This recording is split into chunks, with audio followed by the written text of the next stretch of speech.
Buenas tardes a todos. Mi nombre es Patricia Muñoz.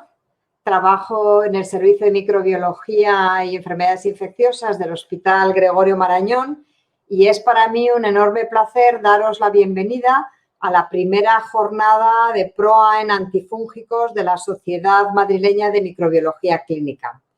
Esta es una sesión que vamos a desarrollar con la colaboración de Pfizer, a la que quiero dar las gracias.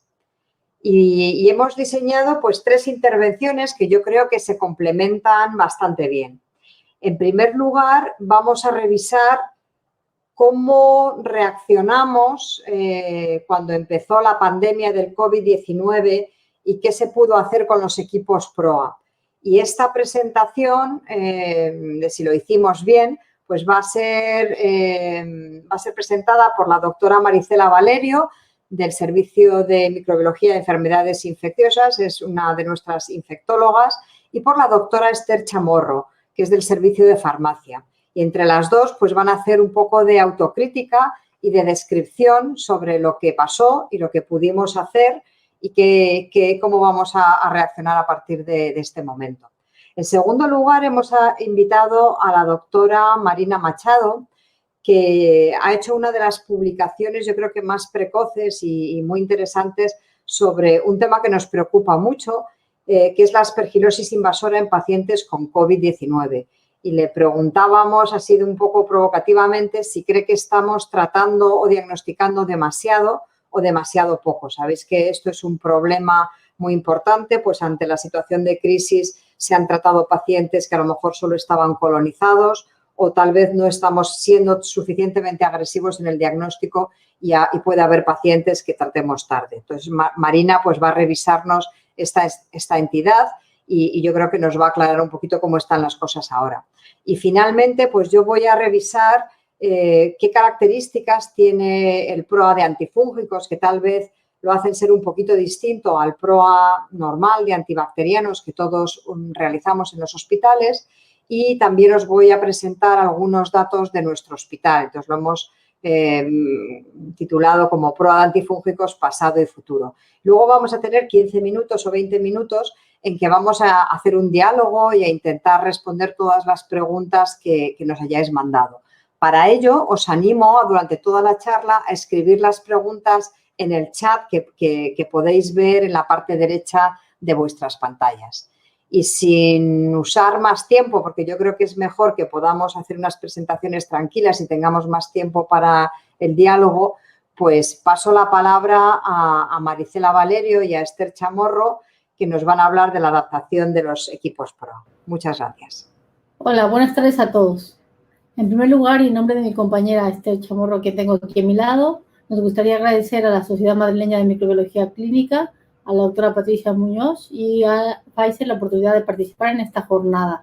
Para nosotras y en nombre de todo el equipo PROA, es un verdadero placer poder compartir nuestra experiencia en el abordaje de esta pandemia. Este diapositiva es solo para mostraros un poco la situación en números. Como sabéis, en España ha habido más de 3.800.000 casos de COVID, de los cuales ha habido, desgraciadamente, más de 80.000 fallecidos. Una buena parte de los casos se ha producido en la Comunidad de Madrid y nosotros vamos a hablar un poco de lo que ha sucedido en nuestro hospital, el Gregorio Marañón. Como sabéis, hemos atendido más de 18.800 pacientes con un total de más de 1.000 pacientes fallecidos. Para poner un poco las cifras, así hicimos esta gráfica, en donde se pueden ver, como veis aquí, la primera, segunda, tercera y lo que sería ahora la cuarta hora en cuanto al número de casos en el tiempo. Como veis, muy al principio nos confinaron y después de los primeros 14 días después del confinamiento empezamos a ver una subida exponencial de casos, llegando hasta un total de 1.064 pacientes ingresados en un total de tan solo los primeros 14 días. Esto nos llevó a un aumento exponencial en el número de camas de cuidados intensivos, que pasaron de ser de unas 30 camas en el hospital a más de 115. Se abrieron camas en todos lados, en la biblioteca, en los quirófanos, en las áreas de recuperación anestésica y además se abrieron otro tipo de camas en áreas como el gimnasio del hospital, que se transformaron en áreas de apoyo a los servicios de urgencias. Además, se nos dio soporte con la apertura del Hotel Colón y con el hospital de campaña en IFEMA. Y en este tsunami que literalmente nos arrolló, todos los equipos asistenciales tuvimos que reorganizarnos. Entre ellos, por supuesto, nuestro equipo PROA, formado por microbiólogos, infectólogos, farmacéuticos y preventivistas, y cuya labor ha sido el resultado clave tanto en la atención de los pacientes COVID y como la ayuda a los profesionales. Los equipos PROA, como sabéis, pues son muy importantes, pero más aún en esta situación de crisis en la que médicos no especialistas en enfermedades infecciosas, como cirujanos, pediatras y otro tipo de especialistas, se vieron en la necesidad de atender de un día para otro a pacientes COVID, estuvieran familiarizados o no con las enfermedades infecciosas y con esta infección en particular. Podían o no tener conocimientos de neumología o de cuidado de pacientes críticos. Ante todo esto, pues la labor era fundamental. Vale. Durante los próximos minutos daremos unas pinceladas al papel que tuvo el equipo PROA en la selección y protocolización de tratamiento, en la revisión de casos y asesoramiento a los profesionales, en la monitorización de resultados clínicos, infecciones y consumo de antimicrobianos y finalmente haremos una reflexión sobre las nuevas oportunidades para el futuro que nos ha traído esta pandemia. Desde que se confirmó el primer caso de COVID en diciembre del 2019, se ha producido un avance científico sin precedentes, tanto para genotipar el virus como para conocer la epidemiología y patogenia de la enfermedad y las posibles opciones terapéuticas. Sin embargo, y hasta que se dispuso de los primeros resultados de los ensayos clínicos, los tratamientos experimentales que se utilizaban en los hospitales se basaban únicamente en experiencias previas con las pandemias del SARS-CoV-1 y del MERS. Por ello, y para promover una práctica protocolizada dentro del hospital en una situación de enormes dudas y de una presión asistencial y un miedo tremendos, y también para articular y favorecer la incorporación de pacientes a los ensayos clínicos, en nuestro hospital se creó un grupo de expertos COVID. Este grupo estaba formado por profesionales de distintos servicios y ha desarrollado un documento de recomendaciones que engloban los distintos aspectos de la infección, como el tratamiento antiviral, la oxigenoterapia y la anticoagulación, entre otros. En el seno de este grupo se realizaba una revisión constante de la evidencia, por escasa que fuera, y de las recomendaciones de la agencia, y se iba incorporando y actualizando en las distintas versiones del protocolo. Además, el equipo PROA realizó una enorme labor asistencial para asistir a la prescripción de todos los profesionales. Se incorporaron más de 12 protocolos asistenciales y más de 10 de investigación a la prescripción electrónica del hospital. Y además, el servicio de farmacia amplió su horario para permitir la validación de los tratamientos y la elaboración de mezclas intravenosas individualizadas las 24 horas del día, los 7 días de la semana. Bueno, aquí simplemente poneros el texto, el mensajito que tenemos en nuestro protocolo para promover la inclusión de los pacientes en los ensayos clínicos. Y aquí un pantallazo de la última versión del protocolo que tenemos en el hospital. Ya llevamos 7 versiones. Después, otra parte importante de nuestra labor fue la revisión de los casos y el asesoramiento de los profesionales. Para esto, el equipo se organizó de la siguiente forma. Cada día nos dedicábamos a asesorar gran parte de nuestra jornada laboral a los profesionales y a seguir todos los casos de ingresados en las unidades, sobre todo de críticos, con lo cual eso llevaba una carga de trabajo entre 30 y 90 pacientes por día en el primer periodo, en la primera ola. Lo que hacíamos era emitir recomendaciones diagnósticas, ajustar el tratamiento antimicrobianos, suspendiendo, cuando era posible, antibióticos que fueran innecesarios.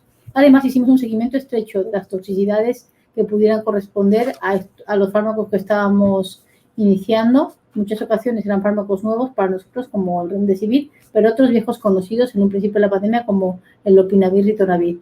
Y seguíamos estrechamente a estos pacientes para identificar toxicidad hepática, renal o hematológica y optimizar siempre la posología según los PKPD y tomar en cuenta las interacciones. En un primer momento, como otros médicos del hospital no estaban acostumbrados a pautar este tipo de inhibidores de proteasa, pues había que ir viendo uno a uno. Además de esto, revisamos los criterios siempre de indicación para poder pautar, identificar pacientes que se verían beneficiados de Remdesivir o de otros inmunomoduladores como tocilizumab. Estos criterios iban cambiando día a día, con lo cual teníamos que tenerlos muy frescos y ir revisando la evidencia que iba apareciendo en las distintas publicaciones semana con semana. Además, hicimos una asesoría para incluir a gran cantidad de pacientes en los ensayos clínicos y todo esto con la ayuda de la validación farmacéutica de los tratamientos y la revisión de las alertas de IGEA, de la que va a hablar ahora Esther. Sí. Ahora, muy brevemente, os voy a contar el papel que tuvo la herramienta IGEA en la pandemia. IGEA es una herramienta que se desarrolló en el servicio de farmacia hace ya varios años y que se basa en la integración de los distintos sistemas de información del hospital para que tras la aplicación de algoritmos complejos se generen alertas y recomendaciones individualizadas de tratamiento. Inicialmente arrancó con la integración del programa de prescripción electrónica y los resultados de los laboratorios de bioquímica y hematología, pero ya hace 3 años se decidió incorporar los resultados del laboratorio de microbiología, ya que veíamos que IGEA iba a ser de gran ayuda al equipo PROA en su labor diaria de revisar los tratamientos. De esta manera, antes de la pandemia ya contábamos con 5 paquetes de reglas clínicas. Sin embargo, la pandemia supuso una oportunidad de oro para potenciar el desarrollo, permitir la integración de IGEA con la historia clínica electrónica y desarrollar nuevos paquetes de reglas clínicas, como las de ajuste microbiológico, que veis aquí algunos ejemplos, y las de sepsis. Concretamente, en los pacientes COVID se desarrollaron 30 nuevas alertas dirigidas a prevenir los eventos relacionados con los medicamentos. En un análisis que hicimos hasta febrero de este año, vimos que se habían evitado 210 errores de medicación de gravedad moderada alta, lo que corresponde a 3,4 errores por cada 100 pacientes COVID hospitalizados. Aquí podéis ver las alertas aceptadas con mayor frecuencia y el tipo de incidente evitado. Bueno, en cuanto a la monitorización de los resultados clínicos, ya hemos comentado que la pandemia supuso un reto a los profesionales sin precedentes, porque sobre todo durante los primeros meses no disponíamos de evidencia o de información robusta sobre la efectividad y seguridad de los tratamientos que estábamos utilizando de forma experimental. Por ello, la labor del equipo PROA en la revisión y en la monitorización de los tratamientos y en la generación de conocimiento de forma rápida fue fundamental. El equipo PROA, junto con la herramienta IGEA, pudimos llevar a cabo el estudio descriptivo más amplio desarrollado en un hospital. Fuimos capaces de identificar de forma rápida y ágil las características clínicas de los pacientes que ingresaban por infección por COVID, los parámetros de laboratorio, los requerimientos de oxigenoterapia y el tratamiento experimental recibido. Además, también pudimos monitorizar los resultados clínicos en términos de mortalidad, ingreso en UCI y alta, así como los factores predictores de mortalidad y también de distrés. Los resultados los podéis consultar en esta publicación. También, gracias a IGEA, pudimos evaluar la mejoría clínica de los pacientes que recibían determinados tratamientos experimentales, como fue el caso del tocilizumab, en los pacientes con COVID graves. Analizamos a estos pacientes la mejoría en términos de parámetros respiratorios, de oxigenoterapia y la evolución de los parámetros inflamatorios a los 7, 14 y 28 días después de recibir tocilizumab. También los resultados los podéis ver en esta publicación. Y actualmente estamos llevando a cabo un estudio para evaluar la efectividad y seguridad de Remdesivir. Ya sabéis que en este hospital hemos utilizado Remdesivir en una gran cantidad de pacientes y, bueno, queremos ver los resultados en la práctica real. También lo hemos analizado según el score pronóstico de la SEIM. Vale, y en cuanto a las infecciones, en algunas publicaciones de otros hospitales españoles habíamos leído que la prevalencia de coinfección era alrededor del 8%, así que nos dimos a la labor de buscar nuestros datos y analizamos a todos los ingresos por COVID en el Gregorio Marañón del 1 al 24 de marzo. Contábamos con datos de más de 1.000 pacientes. Hicimos un estudio de todas las infecciones nosocomiales documentadas microbiológicamente y encontramos una prevalencia del 10% en población general de pacientes hospitalizados, con un total de 212 infecciones. Cuando fuimos a analizar las 3 principales eran infección urinaria, seguida de neumonía del ventilado mecánico y bacteriemia relacionada por catéter. Otras infecciones que eran menos frecuentes en nuestro medio empezaron a aparecer dentro de las listas de las más frecuentes, como la candidemia relacionada a catéter. Esto nos llamaba mucho la atención. Además, hicimos un subanálisis de los pacientes ingresados en las unidades de cuidados intensivos, que, como os he dicho, eran bastantes. Y allí encontramos que la prevalencia era mucho mayor, hasta el 62% de los pacientes. Cuando analizamos este total de 161 episodios de infección, encontramos que las 3 más frecuentes eran la neumonía asociada a ventilación mecánica, la bacteria relacionada al catéter y la tercera más frecuente, la infección urinaria. Pero también en estos casos vimos un aumento de, bueno, una frecuencia poco elevada de candidemia relacionada a catéter. Cuando fuimos a analizar los agentes etiológicos de estas infecciones, encontramos primero que en los gram positivos, los enterococos, que nunca habían sido los principales protagonistas, que siempre estaban por debajo del aureus o del coagulase negativo, en este tipo de casos habían subido al principio de la lista. Como podemos ver, el enterococo faecium causaba la mayoría de las infecciones, casi siempre infecciones relacionadas por catéter. En segundo lugar, los coagulase negativo, y en tercer lugar, otros enterococos como el enterococo fecalis. El aureus se desplazó hacia abajo un poco en la lista y otros estreptococos también. En cuanto a los gram negativos, es importante mencionar que el primero y segundo lugar lo ocupaban Pseudomonas aeruginosa y Enterobacter. Esto, como sabéis, nos preocupó bastante porque algunos de estos microorganismos son resistentes a las principales familias de antibióticos. Y hablando de otros microorganismos, encontramos también mucha presencia de infecciones relacionadas al catéter por cándida. Un aumento de las infecciones causadas por Aspergillus, que vamos a mencionar ahora, y de las cuales también va a hablar mi compañera Marina Machado. Cuando analizamos la infección y la muerte relacionada, encontramos que en los pacientes en las salas de hospitalización general había un 23% de mortalidad en esta primera ola, y de las cuales era casi el 2% relacionada a infección. Y en los casos de pacientes en unidades de cuidados intensivos, la mortalidad subía hasta el 40%, y relacionada a infección casi un 10%, con lo cual las coinfecciones eran una parte muy preocupante de esta primera ola. Hicimos también una comparativa viendo la cohorte de pacientes COVID con otras cohortes de pacientes en años anteriores en nuestro hospital, el 2018 y el 2019. Como podéis ver en esta pequeña tabla, aumentaron el número de bacteriemias relacionadas por catéter, candidemias, el número de neumonías asociadas a ventilación mecánica y el número de casos de aspergilosis. Lo único que curiosamente disminuyó fue las infecciones por Clostridium difficile.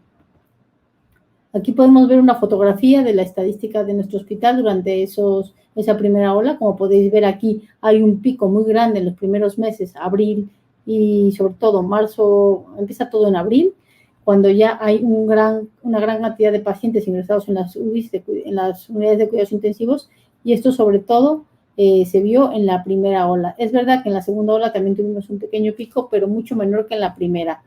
¿Por qué pudo haber sucedido esto? Pues es verdad que muchos profesionales o enfermeras o sanitarios que no estaban acostumbrados a manejar pacientes en cuidados intensivos, de pronto tuvieron que pasar a tener esos pacientes y pudo haber ahí varios problemas al momento de la inserción de los catéteres. También nos estábamos haciendo con los EPIs, con lo cual pues no fue fácil esa primera ola. En cuanto a Clostridium difficile, el dato curioso que os mostramos en esta gráfica es ver cómo la curva en realidad no aumentó demasiado. Es verdad que en la primera ola enviábamos pocas muestras de Clostridium al laboratorio de microbiología porque como la diarrea era una parte del cuadro clínico del COVID, pues muchos de nosotros pensábamos que la diarrea era asociada a COVID y no pensábamos en Clostridium. Pero en todo este año que va, tampoco vimos que hubiese aumentado afortunadamente la prevalencia de Clostridium.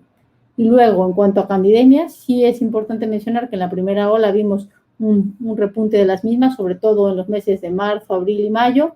En la segunda ola también hubo un aumento y sobre todo cuando se producían era, como os digo, en las unidades de cuidados intensivos, dado que el número de pacientes ahí fue mayor y a veces no en las condiciones más ideales. Otro fenómeno muy curioso, del cual os hablará Marina, es la emergencia de una nueva entidad que es la aspergilosis asociada a COVID, o que ahora se conoce como el término CAPA. Empezamos a ver un gran número de casos de aspergilosis que no esperábamos en las unidades de cuidados intensivos rumbo al mes de abril, cuando los pacientes llevaban ya un tiempo ingresados, un tiempo en ventilación mecánica y muchos de ellos habían recibido grandes dosis de corticoides. Como podéis ver aquí, estos picos de casos de aspergilosis no los habíamos tenido previamente en el hospital en ninguna otra época de la historia de los registros que tenemos. Sobre todo, cuando vemos aquí en barra naranja son pacientes no COVID y pacientes barras azules en pacientes COVID, sobre todo la mayoría de los casos de aspergilosis se presentaron asociadas a COVID. En cuanto a otro tipo de enterobacterias, por ejemplo, aquí podemos ver la foto de qué sucedió con las carbapenemasas. Como podemos ver, afortunadamente, la prevalencia de colonización por enterobacterias productoras de Gabbro masa fue estable. Es cierto que subió un poquitín en el mes pasado, en la primera ola, en el año pasado en la primera ola, a un 9-8%, pero luego se mantuvo estable. Similar sucedió con las enterobacterias productoras de BLE. No vimos un gran aumento comparativamente a otros años. Nos manejamos en la primera ola entre 17 y el 18% de prevalencia. Y afortunadamente eso no subió a pesar del uso que hicimos de antimicrobianos. En cuanto al consumo de antibacterianos, en la gráfica de arriba podéis ver la comparativa de los meses de enero-febrero del 2020 con los meses de la primera ola y en la de abajo la de 2019 con 2020. Simplemente destacar el aumento en el consumo de cefalosporinas en general y de ceftriaxona en particular y de los macrólidos, que fueron los antibióticos más utilizados, sobre todo durante los primeros meses de la pandemia. Y en cuanto a los antifúngicos, bueno, pues podemos observar un incremento generalizado del consumo debido fundamentalmente, como ya ha comentado la doctora Valerio, al aumento de aspergilosis invasivas en las unidades de cuidados críticos.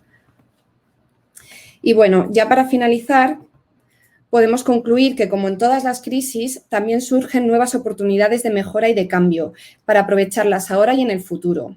Muchos de estos cambios vienen para quedarse, como la creación del grupo de expertos COVID, la intensificación de las asesorías y la revisión farmacéutica de los tratamientos, la puesta en valor de la protocolización de los tratamientos en la prescripción electrónica, la adaptación de IGEA para la monitorización y evaluación de los resultados clínicos y la creación de una base de datos multidisciplinar y la apertura de nuevas líneas de investigación.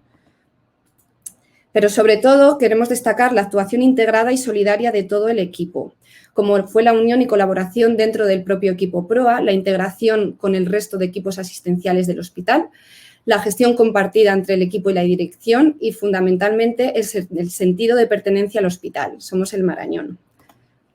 Aquí os queríamos dejar una cita de nuestro compañero, el doctor Emilio Bouza, que dice que con muchos años de práctica profesional hospitalaria a nuestras espaldas, ninguno de nosotros recuerda un momento en el que el sentimiento de solidaridad, de equipo sin fisuras, de dedicación sin titubeos y de cumplimiento del deber, más allá de cualquier riesgo personal, se haya puesto de manifiesto de esta manera. Nuestro centro sale de esta prueba con mayor flexibilidad personal y laboral, con claro orgullo de grupo, con una convicción de sus capacidades que no podría, en algunos casos, ni haberse soñado. En 2 meses, bueno, y en 1 año y medio hemos avanzado más que en los últimos 10 años. Y lo que tenemos claro es que fueron muchas las cosas que hemos aprendido y implantado en esta crisis. Pero en la gestión de la crisis ha sido esencial la unión y colaboración entre todas las personas del hospital y, como hemos comentado, el sentido de pertenencia. Y no tenemos duda de que al final esta crisis nos ayudará a ser mejores profesionales y también mejores personas. Muchas gracias, chicas. Y pasamos ya a Marina Machado. Buenas tardes. Lo primero, muchas gracias a la doctora Muñoz por la invitación y a Pfizer por colaborar en esta jornada. Y bueno, en los próximos minutos voy a hablar sobre aspergilosis invasiva en pacientes con infección por COVID.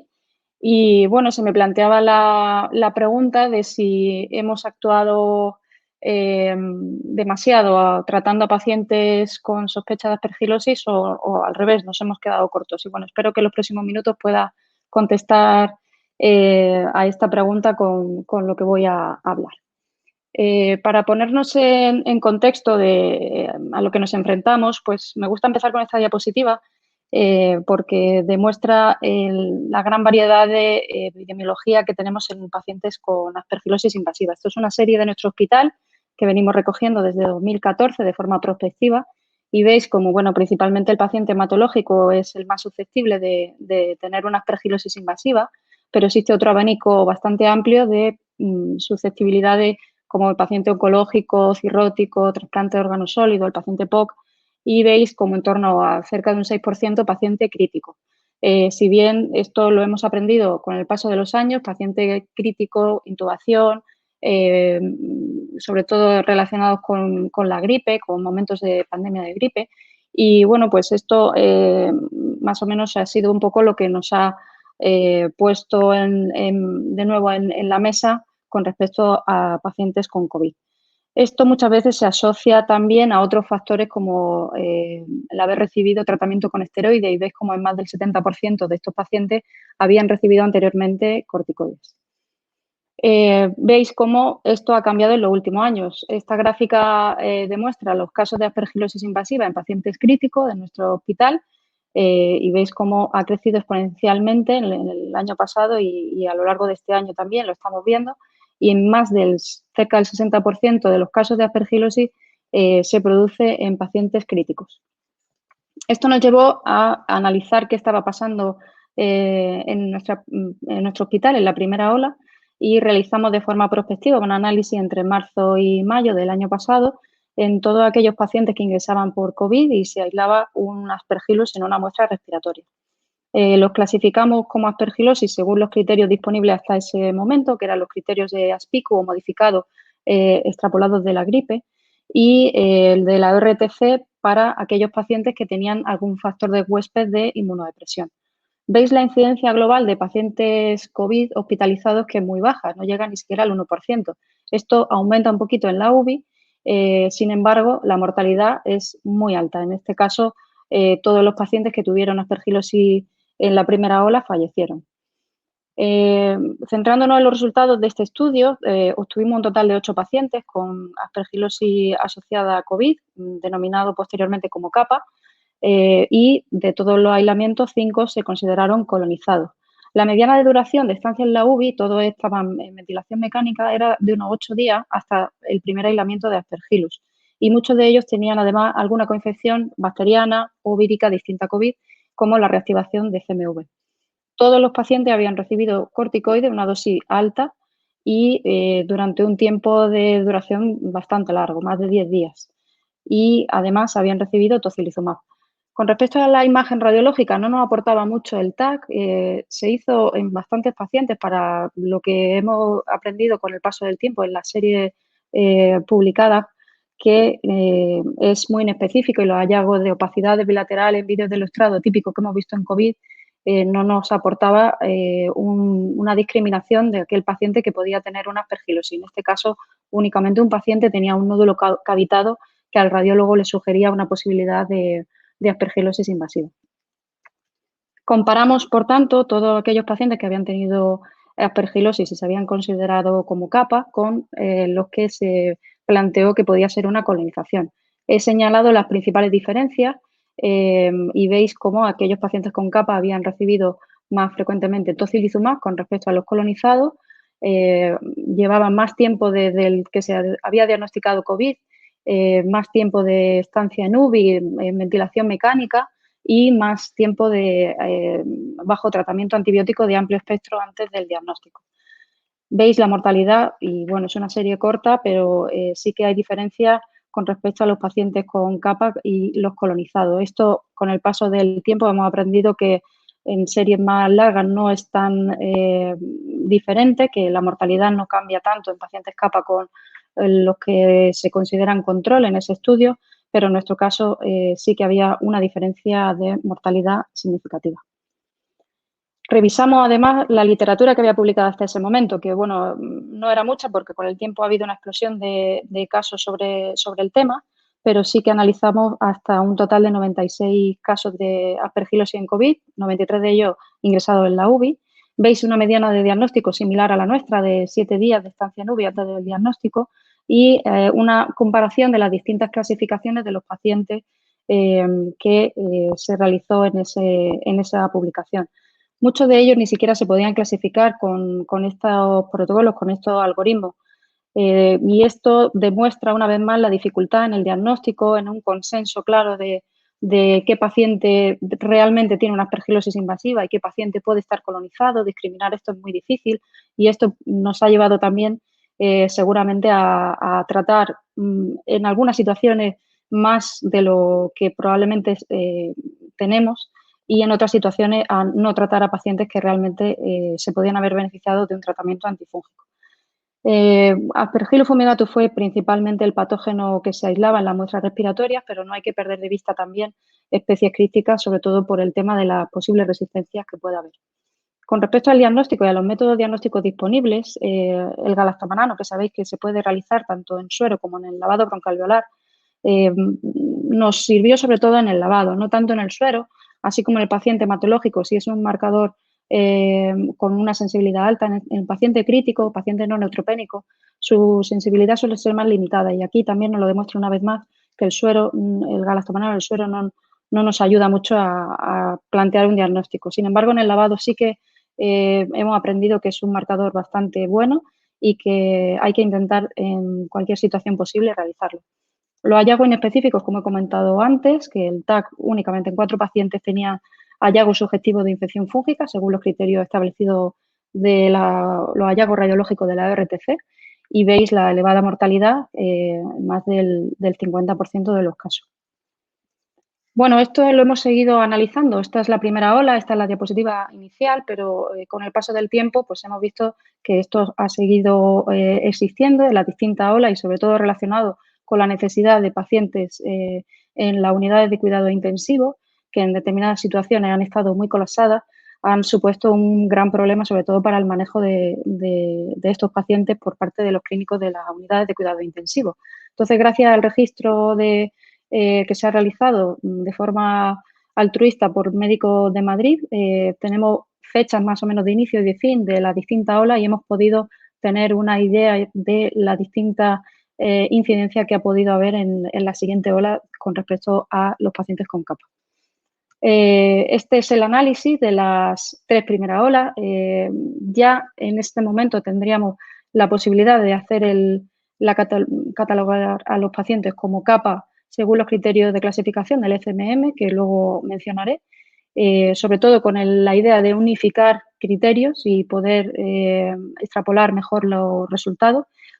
Y vemos una incidencia en la primera ola un poquito mayor que la que habíamos analizado, probablemente debido a esta mejora en el sentido de poder diagnosticar mejor a los pacientes. Y veis como del 4,4% hemos subido a cerca del 7% en la segunda y en la tercera ola. En total hemos analizado 32 casos hasta ese momento. La gran mayoría cumplían criterios de capa probable, luego hablaré sobre esto, y un porcentaje también, bueno, no desdeñable, pues posible aspergilosis invasiva.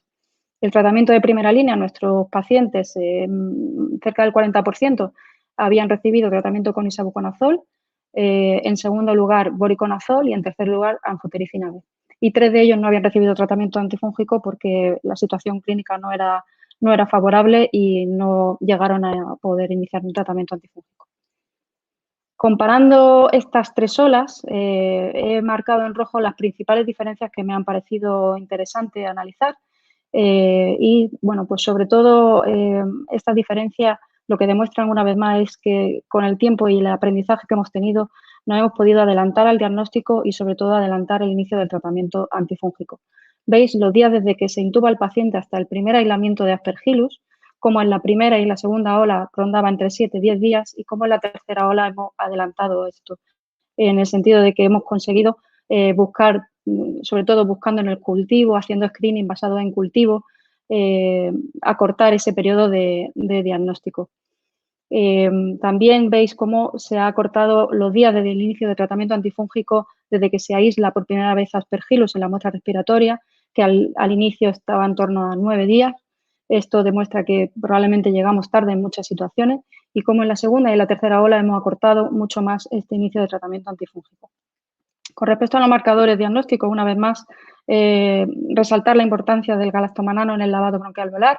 Veis los porcentajes de positividad, cómo han ido aumentando en la primera, segunda y tercera ola, hasta llegar a más del 90% de positividad en los pacientes con capa en la tercera ola. También, insisto, una vez más, yo creo que gracias a la potencia de diagnóstico, a la capacidad de diagnosticar, de realizar pruebas, de insistir en ampliar estudios para aquellos pacientes con sospecha mínima de aspergilosis en casos que tuviesen aislamiento respiratorio.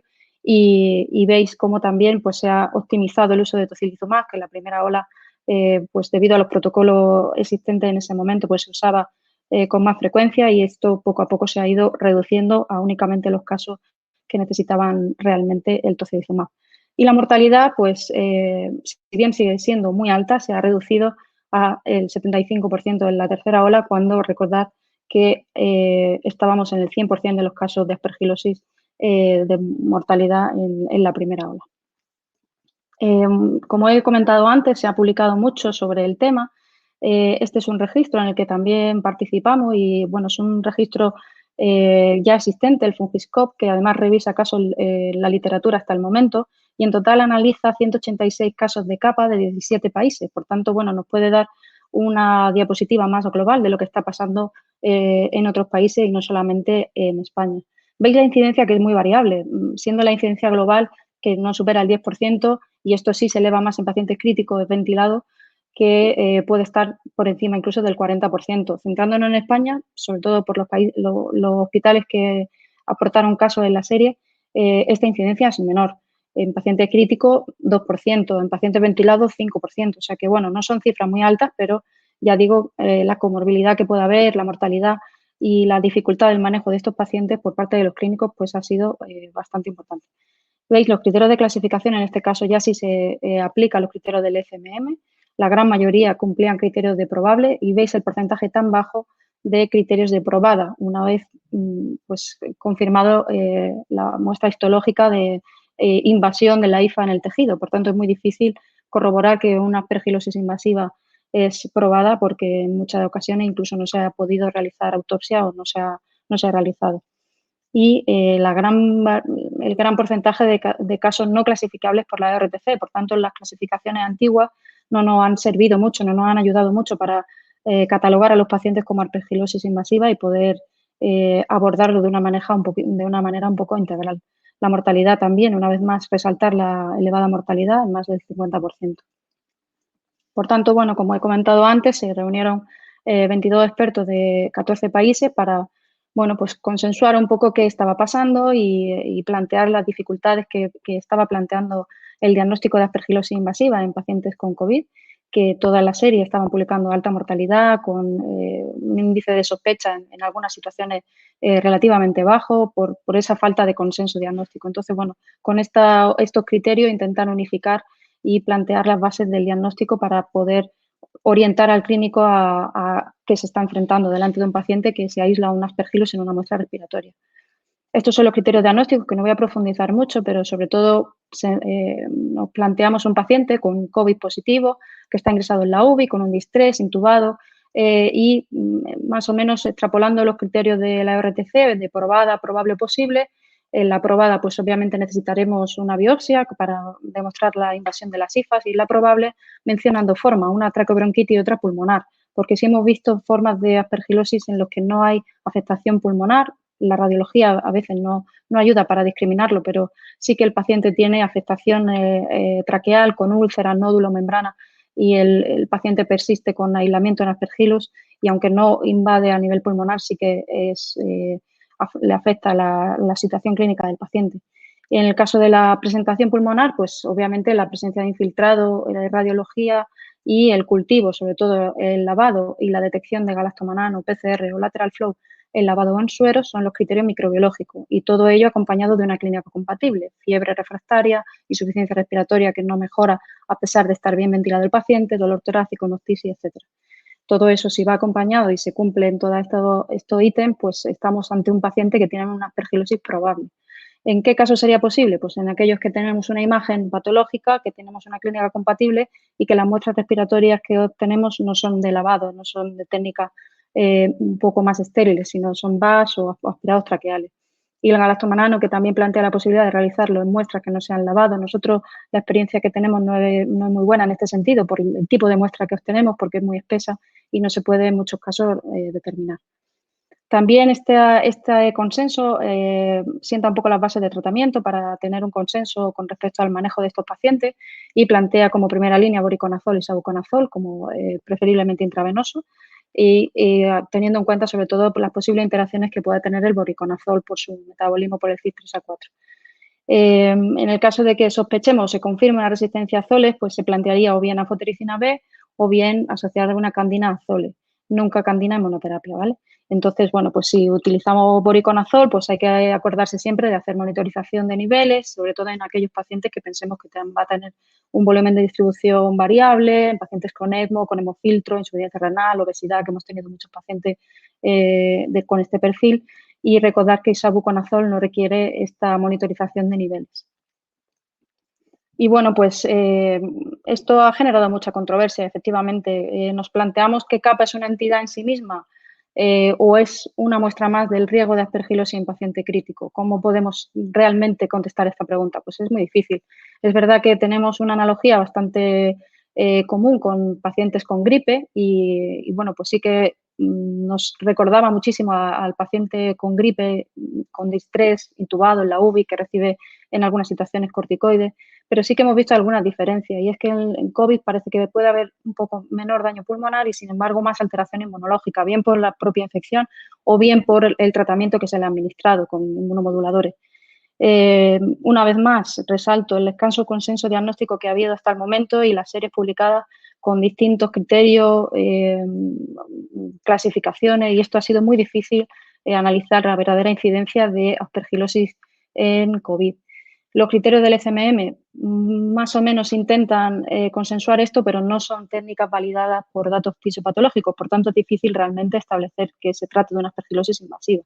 Algunos pacientes, además, descritos en esta serie, no han recibido tratamiento antifúngico, a pesar de haber sido clasificados como aspergilosis en COVID, y sin embargo han sobrevivido. Por tanto, bueno, pues se trataba de pacientes colonizados. Es posible, pero es difícil discriminar, como he dicho. Una vez más, el criterio de probado con una confirmación histológica en autopsia es muy poco frecuente, menos del 3%, en aquellos casos en los que se ha hecho autopsia, porque, insisto, no siempre era fácil hacerlo. Y hemos visto que a pesar de la morbimortalidad de estos pacientes, no aumenta la mortalidad con respecto a controles no CAPA. No obstante, ¿qué pasa? Que la presencia de aspergilos en una muestra respiratoria en un paciente no inmunodeprimido, que se trata de, bueno, pues todos los pacientes que hemos tenido en la UBI, pacientes no inmunodeprimidos, traduce una situación de una alteración de inmunidad que probablemente sea legítimo iniciar un tratamiento antifúngico o bien optimizar el tratamiento para COVID de una forma precoz. Por tanto, pues evidentemente es algo muy difícil, pero creo que sí que merece la pena por lo menos plantear un inicio precoz. Este gráfico lo que quiero sobre todo resaltar es que lo que hemos aprendido es que no se trata de algo fijo, sino de algo temporal, en el sentido de que tenemos un paciente colonizado en la UBI con una infección grave por COVID, en que se aíslan muestras respiratorias Aspergillus y ya nos tenemos que preguntar qué está pasando. No podemos tampoco dejar al paciente colonizado con Aspergillus apartado, sino tenemos que pensar que ese paciente va a seguir recibiendo tratamiento antibiótico por alguna infección, va a seguir recibiendo esteroides si lo precisa, va a recibir en algún momento algún inmunomodulador. Entonces, este paciente, probablemente esa inmunodepresión que se le va a conferir el tratamiento para COVID va probablemente a hacer un caldo perfecto para que el hongo pueda invadir el tejido y progresivamente hacer algo de angioinvasión. Los métodos diagnósticos tienen sus limitaciones y sobre todo en el momento en el que lo hacemos. Si hacemos un galastomanano en el suero y nos sale positivo, probablemente ya estamos en una fase muy avanzada, con una mortalidad muy alta. Por tanto, aquí, sobre todo, resaltar el valor del galastomanano en el VAL, que nos puede adelantar un poquito este hecho. Entonces, bueno, pues creo que esta diapositiva refleja bastante bien todo lo que hemos vivido y la gente que ha tratado a estos pacientes probablemente esté de acuerdo y si no, pues en la discusión lo planteamos. Por tanto, ¿qué quiero resaltar una vez más? Que es importante iniciar un tratamiento antifúngico precoz, que el galastomanano en el suero tiene muy escaso valor, sobre todo como método de screening, porque si lo detectamos ya seguramente vamos tarde, y que el cultivo en broncoaspirado o en aspirado traqueal es muy útil, sobre todo para hacer un despistaje ante una mínima sospecha o sobre todo si queremos hacer un screening. Y sobre todo realizar lavados siempre que sea posible, tanto para cultivo como para galastomanano o PCR. ¿Con qué objetivo? Adelantarnos al diagnóstico y disminuir la mortalidad de nuestros pacientes, que ya habéis visto que es muy alta.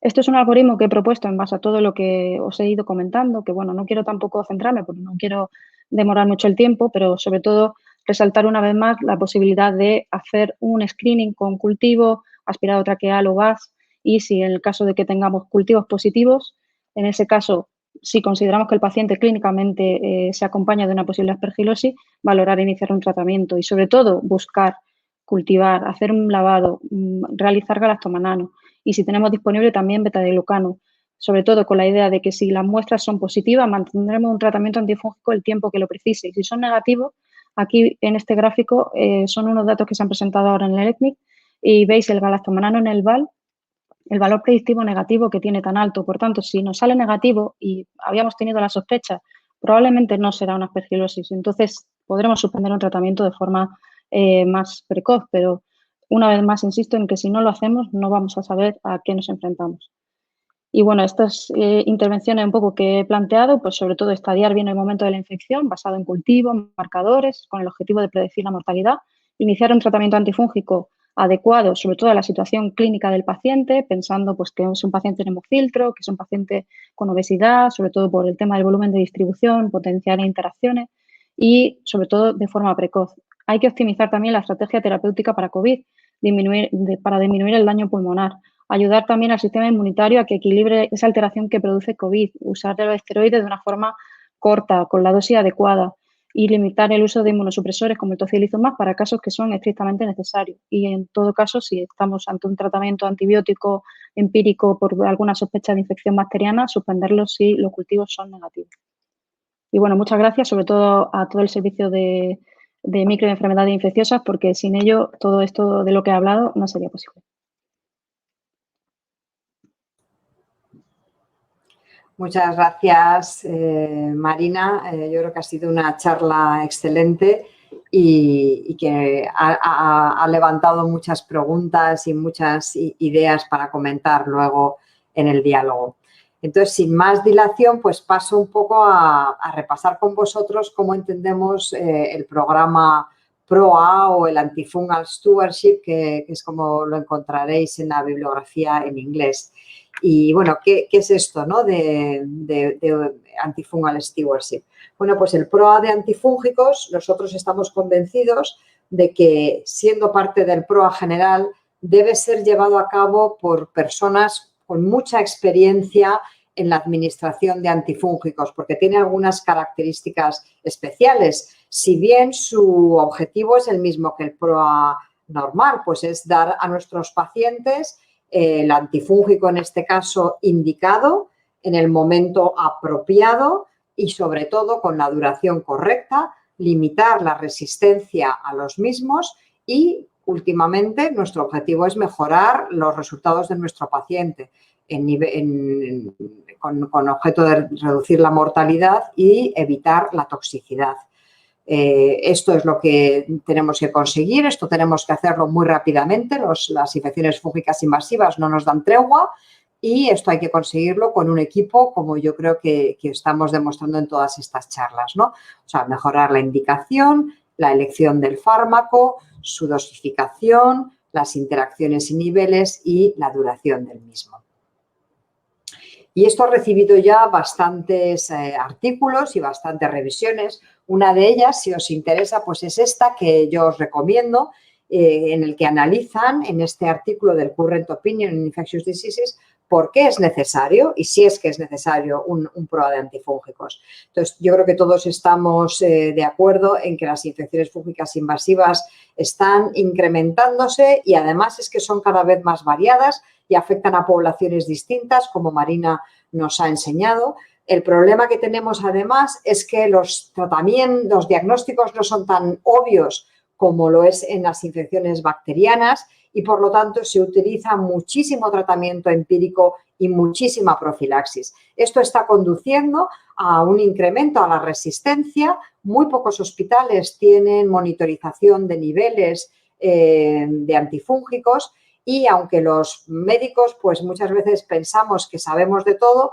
pues distintas auditorías que se han publicado demuestran que el conocimiento de médicos que prescriben antifúngicos con cierta soltura pues es bastante menor que el conocimiento que tienen en antibacterianos. Por otra parte, hay poca cultura de desescalar el tratamiento antifúngico y esto lleva a unos gastos muy importantes, como vamos a ver. Podréis decir, bueno, pero no tantos pacientes reciben antifúngicos en un hospital como los antibacterianos y esto es totalmente cierto. En este estudio, que ya tiene unos añitos, realizado en hospitales norteamericanos, pues se vio que aproximadamente el 2,7% de los pacientes ingresados en estos hospitales y un casi 8% cuando nos centramos en los pacientes que están en la UCI, reciben antifúngicos. Esto es mucho menor, por supuesto, que los que reciben antibacterianos. Los azoles suponían el 80% de estos tratamientos. ¿Y esto qué condiciona? Pues fijaros datos de nuestro hospital. En nuestro hospital hicimos una auditoría en la época pre-COVID de todos los pacientes que estaban recibiendo un antimicrobiano y podéis ver que el 84% eran antibacterianos y solo un 5% eran antifúngicos. Sin embargo, cuando nos íbamos a lo que esos tratamientos nos costaba al hospital, pues podíamos ver que este 5% de antifúngicos costaba más que todo este 84% de antibacterianos. Solo en ese año nos estábamos gastando más de 2 millones y pico de euros en antifúngicos. ¿Y los ponemos estupendamente bien los tratamientos antifúngicos? Pues no. Incluso en hospitales terciarios y en hospitales con mucha experiencia, en pacientes inmunodeprimidos, cuando se mira la calidad de las prescripciones de antifúngicos, se ven que entre el 30 y el 50% se pueden mejorar o son directamente erróneos. Esto es mucho. ¿Y qué comparación podemos hacer entre el PROA de antifúngicos y el PROA de antibacterianos? Bueno, pues el PROA de antifúngicos tiene una parte más sencilla. Te tienes que saber menos fármacos, muchísimos menos antifúngicos que antibacterianos, aunque se están incorporando y se van a incorporar muchos nuevos fármacos, afortunadamente, y la resistencia, por supuesto, no es tanto problema como lo es en el campo de los antimicrobianos. Sin embargo, tiene partes más complicadas, por eso yo estoy convencida de que el PROA de antifúngicos tienen que hacerlo realmente médicos muy expertos. Son generalmente pacientes muy complicados que tienen manifestaciones clínicas muy inespecíficas, por lo tanto vamos a tratar con mucha incertidumbre. Las infecciones fúngicas invasivas tienen muchísima mortalidad y morbilidad. Los prescriptores muchas veces son médicos acostumbrados a tratar con inmunodeprimidos, muy expertos en su campo, pero que en realidad no saben mucho de antifúngicos, como desde luego menos de lo que ellos piensan. Ya he mencionado que las técnicas diagnósticas son menos sensibles y, por lo tanto, vamos a tener que tratar con muchos tratamientos empíricos. Y una vez que se empieza un tratamiento, vosotros sabéis que es muy difícil pararlo. Por lo tanto, la desescalada y la duración del tratamiento es el verdadero problema con el que hay que enfrentarse en este campo. Y además hay muy poca todavía, aunque esto está cambiando, poca formación en PROA de antifúngicos. Como en el PROA de antibacterianos, nos basamos en 3 pilares: la formación, mejorar los métodos diagnósticos y optimizar todo lo que podamos el tratamiento. Y aquí esto es un equipo y aquí cada uno tiene que hacer su parte. Pues la farmacia del hospital tiene un papel esencial y yo creo que Esther pues, os ha dejado entrever un poquito qué es lo que hacen. Ellos nos dan todos los días una alerta de todos los pacientes que están recibiendo un antifúngico en la casa, absolutamente todos.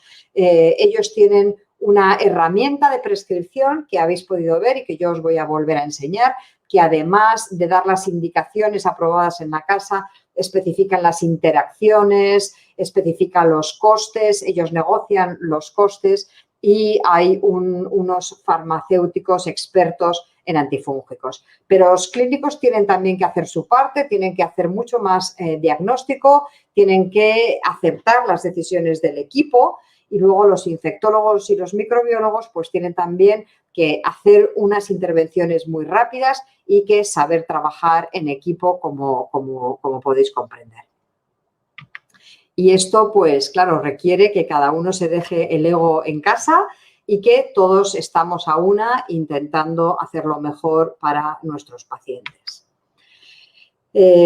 Cuando queráis empezar un programa de antifúngicos, de prueba de antifúngicos, pues tendréis que utilizar y decidir unos indicadores y unas intervenciones ¿Qué indicadores podéis elegir? Pues os recomiendo este artículo publicado este mismo año en el que distintos expertos pues llegan a un consenso.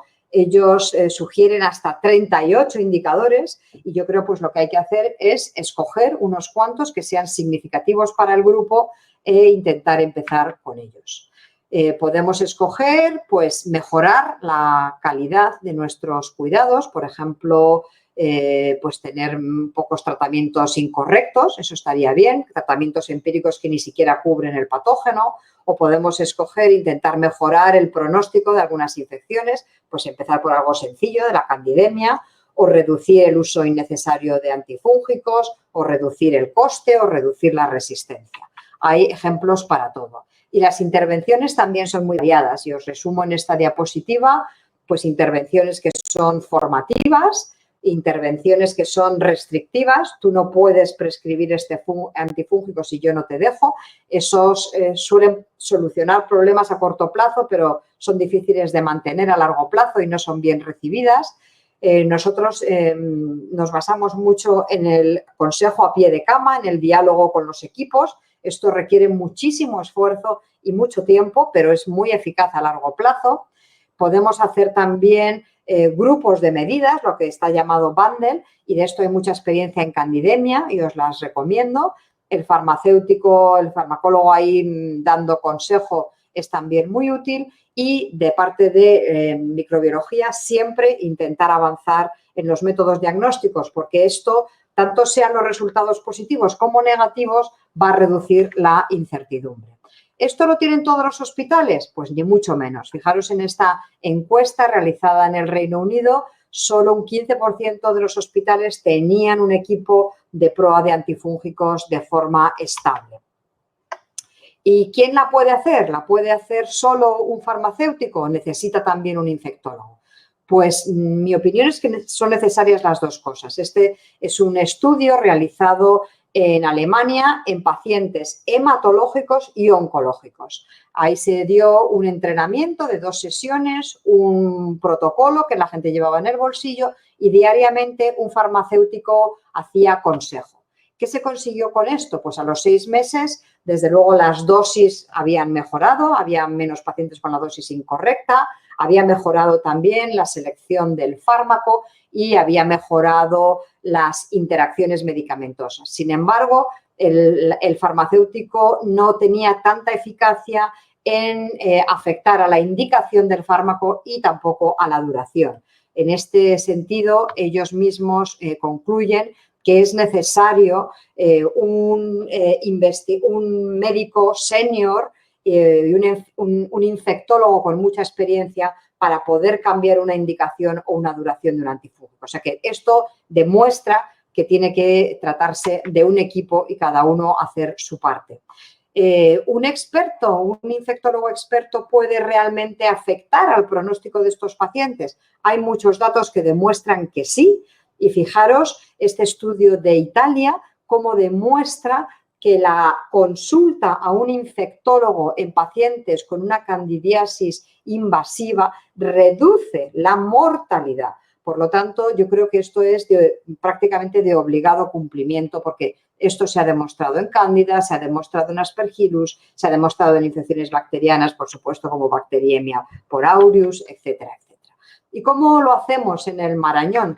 Pues bueno, nosotros empezamos el programa Prueba de Antifúngicos pues allá por 2009, en que el hospital estaba gastándose pues más de 3.250.000 euros de los de entonces en antifúngicos, teniendo un número de infecciones fúngicas que no llegaba a 100 casos. Por lo tanto, estábamos usando muchísimo tratamiento empírico y muchísima profilaxis, parte de la cual creíamos que podría mejorarse. Empezamos con la creación de un grupo multidisciplinar que llamamos COMIC, Collaboration in Mycology, grupo que colabora en la micología, en el diagnóstico y en el tratamiento de estos pacientes. Hicimos distintas auditorías para identificar bien dónde teníamos que invertir nuestros esfuerzos y qué teníamos que hacer en formación. Os enseñaré algunos de esos datos. Realizamos programas de formación a lo largo de todo el hospital, anuales y como veréis también pues muy dirigidos a algunos grupos también especializados. Desarrollamos unas guías locales que renovamos con el consenso, a veces muy difícil de lograr, pero hasta que no logramos un consenso no renovamos las guías. Farmacia desarrolló una herramienta de prescripción con alertas. Microbiología lleva trabajando sin cesar en la adopción de nuevas estrategias diagnósticas y, por supuesto, la intervención a pie de cama. Hemos publicado algunas de estas intervenciones y os dejo aquí pues, las referencias por si os pueden ser de utilidad. En ningún momento quisimos hacer una intervención restrictiva, siempre ha sido no restrictiva, o sea que si el médico se empeña en poner algo, a no ser que sepamos que es que no está cubriendo el patógeno del paciente, pues puede ponerlo, aunque nos tiene ahí día tras día aconsejándole que lo modifique si es que creemos que debe hacerlo. Hemos desarrollado muchas combinaciones de biomarcadores que nos sirven sobre todo para parar antifúngicos. Como ha dicho Marina en Aspergillus, también en Cándida la combinación de biomarcadores tiene un altísimo valor predictivo negativo. Hemos publicado muy recientemente que incluso en pacientes inmunodeprimidos se puede hacer proa de antifúngicos y que mejora mucho las cosas. Hemos trabajado en el bundle de candidemia, hemos trabajado con nuevos métodos diagnósticos como el T2, monitorizamos niveles y hacemos estudios de transmisión horizontal y hemos publicado pues algunas revisiones. Y aquí tenéis algunos resultados de nuestras auditorías iniciales que luego repetimos. Pues en la auditoría inicial, Maricela, que comenzó pues conmigo esta andadura y ahora Marina y Esther y Carmen Rodríguez pues son las que lo están manteniendo, pues nosotros vimos que en nuestro hospital, fijaros, el 64% de los antifúngicos que se utilizaban eran empíricos. El 15% era profilaxis y solo el 20% era un tratamiento dirigido. Y cuando analizábamos cómo se utilizaban los antifúngicos, pues podíamos ver que los servicios médicos utilizaban muchísimos antifúngicos, el 43%, el 25% era oncohemato y el 17% las UCIs. Pero cuando nos íbamos al coste, los que más gastaban eran sin duda las UCIs, porque siempre utilizaban pues, fármacos muy caros. O sea que dependiendo de qué es lo que tú quieras hacer en tu hospital, pues te tienes que ir a un sitio u a otro. Por supuesto, esto se aplica también a los servicios. Si analizamos cómo utiliza los antifúngicos el servicio de hematología, pues podéis ver que es completamente distinto a los datos generales del hospital. Hematología utiliza el 75% con una indicación de profilaxis y solo un 3% como tratamiento dirigido. Por lo tanto, si queréis afectar al tratamiento en hematología, hay que revisarse las pautas de profilaxis, la duración de la profilaxis, etcétera, etcétera. Nosotros creamos al principio un score que venimos utilizando y que da puntos tanto a la indicación como a la selección del fármaco, como a la dosis, como al ajuste cuando hay datos de microbiología, a la vía de administración, si se pasa a oral, cuando se puede pasar a oral, y a la duración. Aquí creemos que fuimos un poco generosos porque, claro, debería en realidad ser que si la indicación estaba errónea, pues todo lo demás está erróneo. Pero, bueno, veréis las notas que saca el hospital. Y este score pues, nos ayuda porque pone en números la calidad del uso. Cuando hicimos una auditoría prospectiva de 100 pacientes tratados, fijaros que solo el 52% de las dosis diarias prescritas eran óptimas y que nosotros hicimos cálculos y si esto se optimizara y se extrapolara a los 1.500 pacientes que reciben antifúngicos en nuestro hospital cada año, podríamos ahorrar 1 millón de euros. Y digamos que solo podemos afectar a la mitad de los pacientes, pues podríamos ahorrar medio millón de euros al año. Y esto ha venido cumpliéndose. Como os digo, hicimos muchas actividades de formación, creamos nuestras guías de consenso, nuestros diagnósticos. Primero las guías de consenso pues están solo en trípticos, ahora ya las tenemos colgadas. Aparecen en la herramienta de prescripción de farmacia, que podéis ver aquí, en la que hay que registrar la indicación y que nos va a avisar de las interacciones posibles con todos los otros medicamentos que está recibiendo este paciente y con el coste. Y revisamos otra vez cómo iban las cosas 5 años después de estar haciendo prueba de antifúngicos en nuestro hospital. Vimos que había mejorado mucho el uso empírico, había bajado de ser un 60% a un 30%. Se utilizaban muchos menos antifúngicos en los servicios médicos, que muchas veces esto se correlaciona con lo anterior, porque eran pacientes que realmente no tenían infección fúngica. Había mejorado mucho la calidad de la prescripción, en la elección del fármaco, en la vía de administración y en el ajuste a microbiología, pero no lográbamos mejorar la duración del tratamiento ni tampoco optimizar cómo hay que pautar el fluconazol, que se sigue usando mucho y que muy poca gente pone dosis de carga. Os decía que en cuanto a biomarcadores hemos trabajado mucho con Cándida. Fijaros el valor predictivo negativo de los biomarcadores de Cándida en 100 pacientes, en pacientes de UCI y de no UCI, un valor predictivo negativo del 97% global y del 100% en pacientes de Cándida. Si tienes 2 o 3 beta-glucanos sucesivos negativos, este paciente no tiene una infección invasora por Cándida y puede suspender los antifúngicos. Y mirad los datos recientes del programa PROA y de la implantación del uso de beta-glucano en pacientes oncológicos y trasplantados de órganos sólidos, a pacientes inmunodeprimidos muy difíciles. Fijaros cómo el PROA, ayudado del uso de beta-glucano, mejora el score de calidad de uso de antifúngicos, que pasa de 7,7 sobre 10 a 9,3, cómo disminuye la duración del uso de antifúngicos, por fin, de una mediana de 9 días a 5 días, sin afectar negativamente a la mortalidad. En microbiología hacemos muchas otras cosas, hacemos una sensibilidad muy rápida a los aislados, monitorizamos las resistencias, hay muy pocas resistencias y muy recientemente hemos publicado este artículo en el que el uso de Malditov puede ser un método muy rápido para detectar resistencia en Aspergillus. Esto está todavía en estudio. Hemos hecho, como os comentaba, un bundle de Candidemia, como tienen otros hospitales, y fijaros cómo la aplicación de este bundle de Candidemia, muy sencillo, es un factor independiente de reducción de la mortalidad en Candidemia. El T2 es también muy útil, esto lo voy a dejar porque vamos un poquito mal de tiempo, lo voy a dejar para el diálogo si luego queréis, porque nos puede detectar tanto qué pacientes van a ir mal como incluso en qué pacientes debemos mantener los antifúngicos porque realmente lo necesitan y van a tener una candidemia complicada. Y funciona mejor el T2 que el beta-glucano, claramente. Y esto es lo que hacemos todos los días. Farmacia nos dice quién tiene una nueva prescripción.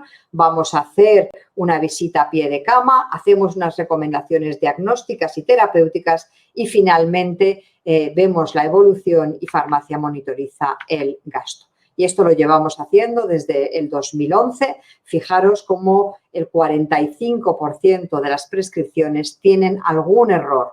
Y los errores más importantes son los de la duración.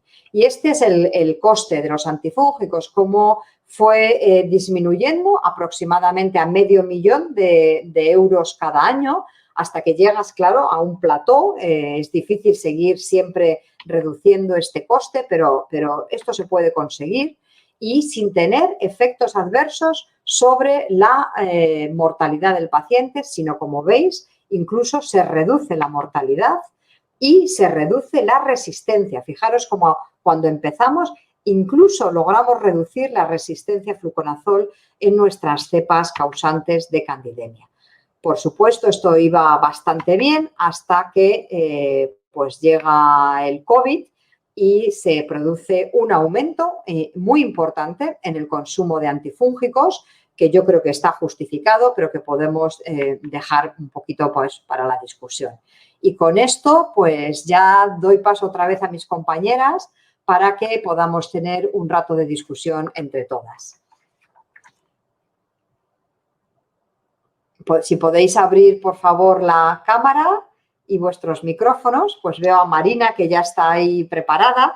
Y Marina, pues me ha interesado muchísimo tu charla. Yo creo que, aunque te la había oído, pero cada vez la perfeccionas y vas incorporando datos nuevos. Y bueno, pues me ha parecido interesantísima la tabla de la comparación de las 3 olas, que no te la había visto nunca. Y bueno, pues no sé, yo estaba deprimida porque habíamos pasado de 8 casos a 32, pero sin embargo, viendo tu tabla, pues creo que estamos aprendiendo cosas y que lo estamos haciendo mejor. Entonces, quería que reflexionaras un poquito sobre eso y nos resumieras en muy poquitas palabras cómo recomiendas tú que nos aproximemos a un paciente que está en la UCI con COVID.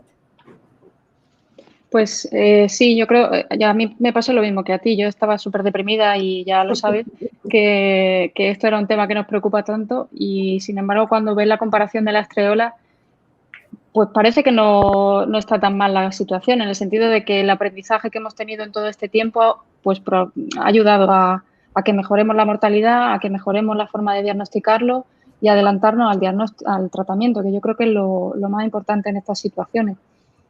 Como he dicho en la charla, pues es muy difícil diferenciar un paciente colonizado de un paciente con infección. Eso ya lo sabemos en aspergilosis y en este caso yo creo que se intensifica todo mucho más. ¿Cómo aproximarnos mejor a un paciente con sospecha? Pues sobre todo pues un paciente que no va bien, que está en la UVI, que lleva tiempo en la UVI, que ha recibido corticoides, que está intubado y que la situación respiratoria no ayuda, que tiene fiebre a pesar del tratamiento antibiótico, pues hay que adelantar cuanto antes el diagnóstico y hacer cultivo. Claro, perdón que te interrumpa, ahí lo tenemos claro, pero sí. Yo creo que tú has dicho de hacer screening, ¿no? Eso es, sí. O sea, si tú estás a favor de una actitud proactiva, ¿no? Sí, es lo que iba a comentar, que en lo que he hablado, que a lo mejor no ha quedado suficiente claro, te puede aproximar por 2 situaciones. Una, bien basándote según, sobre todo, nosotros hablamos de nuestra experiencia en nuestro hospital, pero probablemente no se extrapola a la situación de todos los hospitales. Las incidencias pues han sido muy variables. En algunos hospitales tienen incidencias más bajas o más altas. Entonces, yo creo que cada hospital también se tiene que aproximar en función de lo que ellos van teniendo, los pacientes críticos que tienen ellos ingresados, la complejidad que tengan. Pero sí que yo creo que hay que intentar, sobre todo a la mínima sospecha, pero adelantarnos, en el sentido de hacer un screening no basado en técnica de Galactomannan en suero, sino en cultivo. En un paciente intubado, cultivar periódicamente, pues 2 veces a la semana. Pues eso, como Belén lo ha comentado en alguna sesión, que en sus charlas con la UBI ha intentado siempre hacer screening basado en cultivo, de hacer broncoaspirado 2 veces a la semana, y en el momento en que tengamos un aspergillus en algún broncoaspirado, a ese paciente ya se está llamando al neumólogo para programarle el lavado. Y si se inicia un tratamiento antifúngico, que en ese caso, según los criterios de clasificación, podíamos estar ante un paciente que potencialmente puede desarrollar una aspergilosis, valorar iniciar un tratamiento antifúngico en ese momento. Que los resultados del galactomanano en el VAL son negativos, que en el VAL no crece el hongo, que el paciente no hay evidencia en el lavado de que tenga úlceras, que tenga membranas, etcétera, pues se podrá quitar un tratamiento antifúngico de una forma precoz y con seguridad. Pero si no lo hacemos, no lo vamos a saber. Vamos a tener a un paciente en tratamiento antifúngico X días sin saber si eso va a mejorar su pronóstico. Al revés, también los tratamientos hay que optimizarlo y hay que ponerlo en las situaciones apropiadas. Y ya que os tengo también a Maricela y a Esther, ¿no? Y bueno, pues teniendo en cuenta un poquito lo que has contado del isavuconazol, o sea, nosotros hemos usado muchísimo isavuconazol intravenoso en esta pandemia, que lo habíamos utilizado de forma ocasional y en esta pandemia pues hemos utilizado mucho. Y no sé, pues quiero que lo comentes un poquito cómo has visto el fármaco y también Esther y Maricela, sí. Yo si quieres hablo de lo de la efectividad y habla del consumo.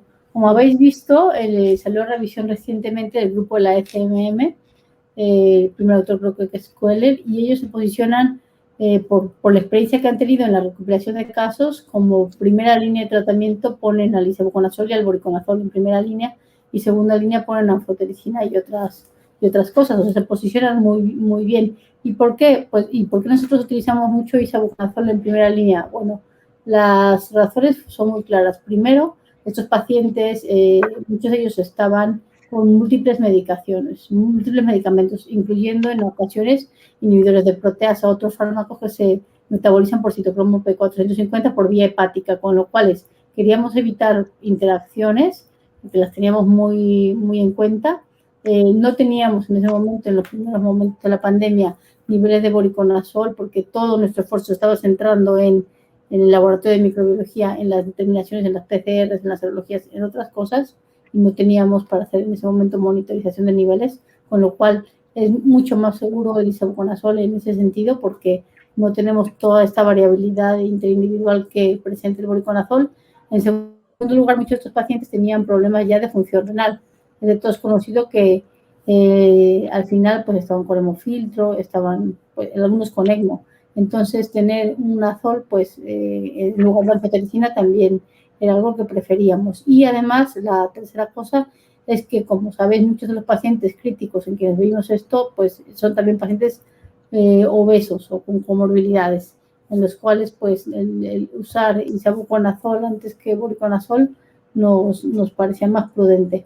En cuanto a lo de el consumo, no sé. Pues bueno, sí, más o menos en la misma línea. Como ha comentado Maricela, pues es verdad que sobre todo durante los primeros meses de la pandemia y en general en este año pues ha aumentado bastante el consumo, un poco a expensas de la reducción del voriconazol, pero bueno, era sobre todo pues debido a la fragilidad de estos pacientes, a la urgencia y la necesidad del tratamiento y también un poquito pues lo que ha comentado de que no disponíamos de los niveles de voriconazol, que a lo mejor quizá en algún paciente sí que nos hubiera permitido tratar con voriconazol, pero al no disponer de esta técnica, pues bueno. Ya sí que la tenemos otra vez en marcha, ¿no? Porque ahora ya las cosas estamos un poquito más.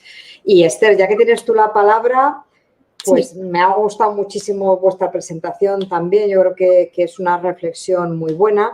¿Qué cosas crees tú que debimos hacer mejor? O sea, yo tengo mi opinión también, pero me gustaría que nos comentaras. Tú has revisado muy en profundidad todo el tema del tocilizumab, estás ahora con el remdesivir, sabes los pacientes que hemos metido en ensayos y los que no. ¿Quieres hacer una autocrítica o solo...? O sea, yo creo que lo hemos hecho bastante bien y estamos todos orgullosos, ¿no? Pero también conviene, pues, reflexionar y ¿qué crees que podríamos hacer mejor? Pues fundamentalmente... O para el futuro. Tampoco te pido que te tires al suelo, solo ideas para el futuro. Sí, pues yo creo que lo principal, lo que has comentado, pues que es verdad que al principio nos costó un poquito incluir a los pacientes en los ensayos, pero bueno, que está justificado un poco por lo que decimos de la enorme presión asistencial que muchas veces no nos daba tiempo a difundir los criterios de inclusión, los médicos o los investigadores no conocían bien y bueno, y quizá ahí pudimos hacer una labor, a lo mejor coordinar o centralizar durante los primeros días un poco más la difusión de los ensayos disponibles en el hospital, que yo creo que después se logró, pero sí que es verdad que durante las primeras semanas pues ahí quizás estuvimos un poquito flojos. Luego también, pues quizá, pues como comentamos, el amplio uso de antibióticos un poco indiscriminados. Parecía que al principio cada paciente con diagnóstico de COVID le poníamos la ceftriaxona desde urgencias y se mantenía días y días y no éramos capaces de retirarlo, cosa que también corregimos. Ahí están los enterococos que ha contado Maricela, ¿no? Como consecuencia. Y luego también en otro de los aspectos que nos ayudó un poco IGEA, que fue la detección de brotes nosocomiales, pues a lo mejor esto también lo podíamos haber implantado un poquito antes. Es verdad que de los pacientes que no tenían diagnóstico de COVID, pues nos olvidábamos un poco y no les pedíamos PCRs rutinarias y aquí pues algún brote quizás se pudo haber evitado o reducido. Pero bueno. Sí, eso a lo mejor merece otra sesión en el futuro, sí, ¿no? Como hubo casos nosocomiales, que hemos luchado mucho contra ellos y que ahora, afortunadamente, claro, pues ya no tenemos ninguno, pero que ha sido una lucha horrible, sí, sí. Pero bueno, sí. Marina, no sé, quería preguntarte un poco cómo vamos de tiempo. Bueno, ya tendríamos que haber acabado, no sé. ¿No hacemos más preguntas? Bueno, te hago una que ya me he quedado a medias. Los criterios estos del ECMM, cuando a mí me parecen súper enrevesados, ¿no? Y dan muchísima importancia a la PCR, que yo no estoy muy segura que sea muchísimo mejor que el cultivo muchas veces en estos pacientes, ha recibido críticas, ¿no?, de algunos autores que, bueno, claro, que no estaban incluidos en los criterios y uno puede pensar, los critica porque no son autores, pero algunas de las cosas que dicen son, por ejemplo, que se basan demasiado en la fibrobroncoscopia y que no todo el mundo tiene acceso igual y que además proponen unos puntos de corte para biomarcadores que no son los oficiales. Entonces, hombre, yo creo que, no sé, uno se enfrenta a ese artículo y yo creo que hay que ser un poco más relajado, ¿no? Más utilizar el sentido común, ¿no? A ver qué opinas. Sí, por eso he puesto el otro de las controversias, porque creo que te refiere a ese concreto y yo creo que sí que tienes razón, que efectivamente ese consenso, bueno, pues sale con la urgencia y la necesidad que había en ese momento y probablemente habrá cosas que haya que revisar en el futuro y con el tiempo algunas cosas cambiarán.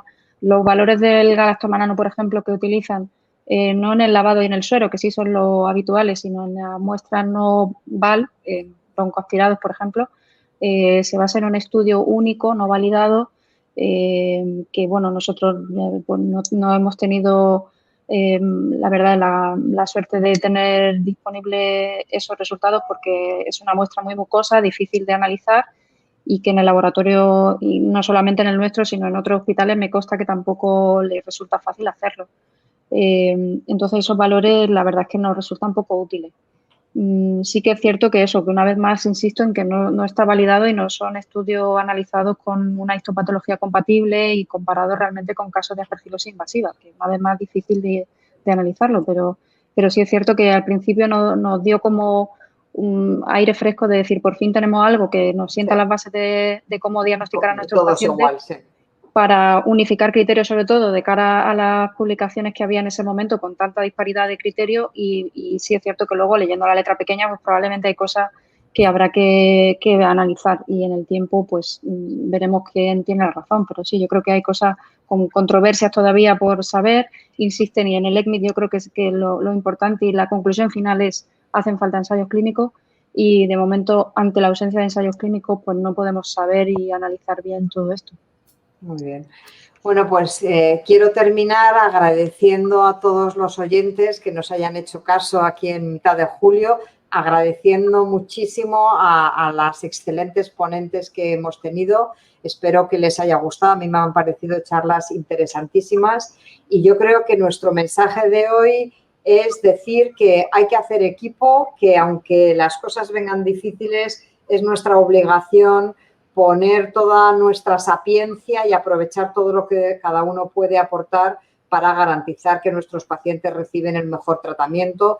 Yo creo que farmacia tiene un papel muy, muy importante porque tiene sistemas informáticos y conocimiento para llegar a muchos pacientes y que esto, unido a la participación de una microbiología muy activa que todo el rato intenta dar resultados rápidos y de una infectología que dialoga y que habla con los compañeros, pues yo creo que podemos conseguir que nuestros pacientes tengan las mejores opciones terapéuticas y que mantengamos unas tasas de resistencia bajas y un gasto pues lógico y controlado y lo necesario. Y finalmente pues os invito a que os unáis a la Sociedad Microbiológica de Madrid, que somos una sociedad joven con muchas ganas de hacer cosas, que os hagáis socios y que somos vuestra casa para hacer jornadas, para hacer grupos de trabajo y que estamos deseando colaborar con todos. Así es que muchas gracias a Pfizer por darnos esta oportunidad y nos vemos muy pronto. Muchas gracias. Un abrazo. Gracias. Adiós, gracias. Adiós. Adiós. Buenas tardes.